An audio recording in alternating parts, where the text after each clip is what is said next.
Hello guys, I'm back with a new video. In this video we'll discuss about remote work.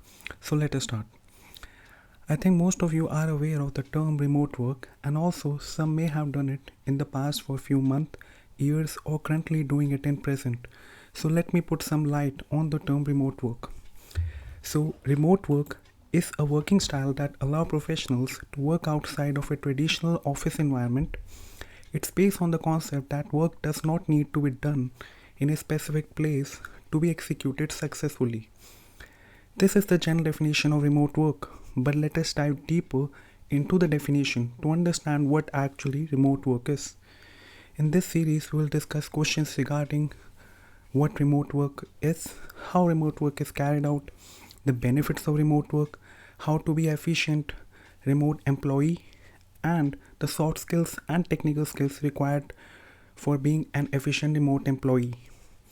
Now let us focus on the very first point in the video.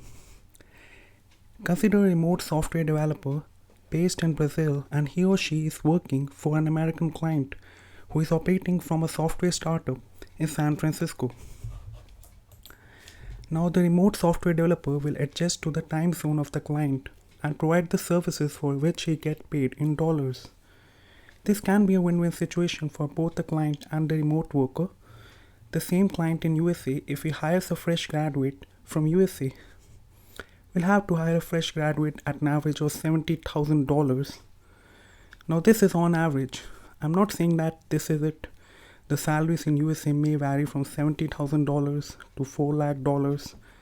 Now for the very same position, if the client can hire a remote employee who is highly flexible, experienced to take on the position, and can be productive from the very first day, he will hire him. And if the remote employee get a salary that is higher than what he could get in his own country, he goes for remote work, so it gives him 5 to 7x raise in his current salary.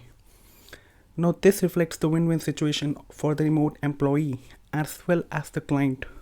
For the client, if he is able to get an experienced remote employee at a mere $30,000 to $40,000, then it is the winning situation for the client also, because now he has to pay much less for onboarding an employee. So it's definitely a win-win situation for both the client and the employee.